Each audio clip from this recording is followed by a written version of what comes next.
اور دوسری بات، بڑے بڑے لیڈرز آئے ہیں وہ اپنی زندگی میں کامیاب ہوئے ہیں. رسول اللہ میں اور باقی لیڈروں میں فرق یہ ہے کہ رسول اللہ دنیا سے چلے گئے، آپ کے ہزاروں ساتھی مرتد بھی ہو گئے، اور یہ وہ ساتھی تھے جو اینڈ پہ صرف آپ کے دبدبے کی وجہ سے مسلمان ہوئے تھے. یہ آپ کے صحبت یافتہ نہیں تھے، یہ ذہن میں رکھیے گا. ان میں سے کسی نے نہیں حضور کو چھوڑا کبھی، وہ حضور کو جینولی پیغمبر مان چکے تھے. باقی لوگوں نے حضور کو قریش کا غلبہ سمجھتے ہوئے ایک بڑے جنگجو کی بیعت کر لی تھی کہ جو سب پہ غالب آ گیا، وہی چھوڑ بھی گئے. اتنے لوگ چھوڑ گئے، چند لوگ باقی رہ گئے، انہوں نے ان کو بھی شکست دی اور رومن اور پرشینز کو بھی شکست دے دی. سوائے اس کے کوئی چیز نہیں ہے کہ غیبی مدد ہے اللہ کی، اور وہ وعدہ پورا ہو گیا. هو الذی ارسل رسولہ بالہدی ودین الحق لیظہرہ علی الدین کلہ. اور پھر دوسری، میں اس کو کنکلوڈ کرتا ہوں، آپ کے سوال ختم ہو گئے. مولانا اسحاق کا ایک جملہ سونے کے قلم سے اور سونے کے پانی سے لکھنے کے یعنی قابل ہے. انہوں نے کہا تھا، بتاؤ خلفائے راشدین نے کون سی اپنی جدادیں بنائی ہیں، اپنے بچوں کے لیے کیا چھوڑ کے وہ مرے ہیں کہ تم کو کہ انہیں لالچ تھی. پوری زندگی چٹائی پہ حضرت عمر سوتے رہے مسجد کے اندر، اپنے بچے کو خلیفہ نہیں نامزد کیا. لوگوں نے حالانکہ مشورے دیے ہیں، حضرت ابو بکر نے اپنے بچوں کو خلیفہ نامزد نہیں کیا. پوری زندگی کس پرسی میں ایک اسلام کے غالب ہونے تک ساری تکلیفیں اللہ سے اٹھائیں. جب اس کا فروٹ کھانے کا وقت آیا ہے، اس وقت بھی جنگوں کی مصیبت کاٹ رہے ہیں. بوڑھے وقت میں تو انسان آرام کرتا ہے. 2.25 سال حضرت ابو بکر کی ایک رات بھی سکون سے گزری ہے. کتنے معاذوں میں جنگ کھولی ہے.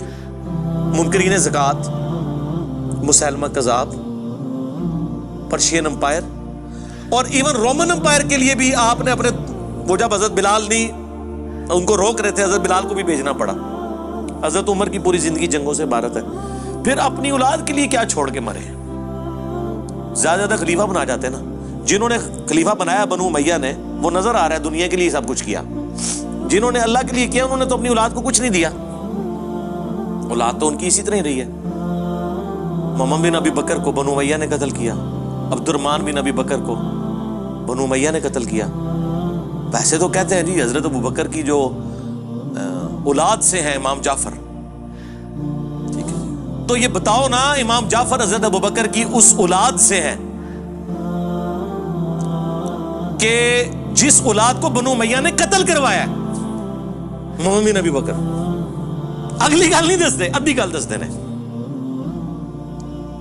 اس کو تو آپ درست ہی نہیں سمجھتے.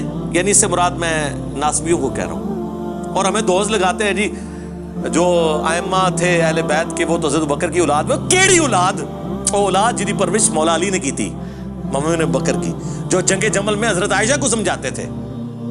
اور جب حضرت عائشہ کا اونٹ گرا، اس محمد بن ابی بکر کے ساتھ حضرت علی نے حضرت عائشہ کو احترام کے ساتھ گھر روانہ کیا. جو مسند احمد میں حدیث ہے کہ ایک وقت آئے گا تیرا عائشہ سے جھگڑا ہوگا. حضرت علی نے کہا میں بڑا بدبخت ہوں گا، تو فرمایا تم نے ایسا کرنا ہے، عائشہ کو اس کے گھر تک پہنچا دینا ہے. اور پہنچایا. ٹھیک ہے، تو یہ چھوڑ دیں. مقدمے میں کبھی بھی کوئی جیت نہیں سکتا. پک اینڈ چوز آپ کریں گے تو وہ فٹ ہی نہیں بیٹھے گا. یہ اسی طرح ان کو تو چھوڑ دیں، تو بڑی ہستیاں تھیں.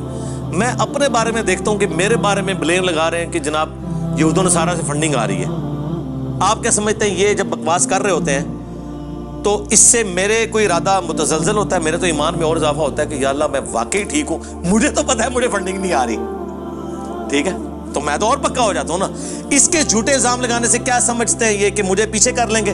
میں تو اور چڑھ کے آؤں گا. انہوں نے ٹرینڈ چلایا، میں لا کے ہاتھ چڑھا چڑی.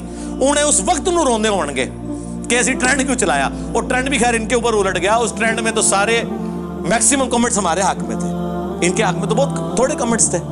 یہ چیز دیکھیں، پک اینڈ چوز نہ کریں، مقدمے کو دیکھیں. صلو علی محمد و آل محمد، اللہم صلی علی محمد وعلی آل محمد واصحاب محمد وازواج محمد وامت محمد اجمعین الی یوم الدین. ٹھیک ہے جی، وما علینا الا البلاغ المبین. جزاکم اللہ.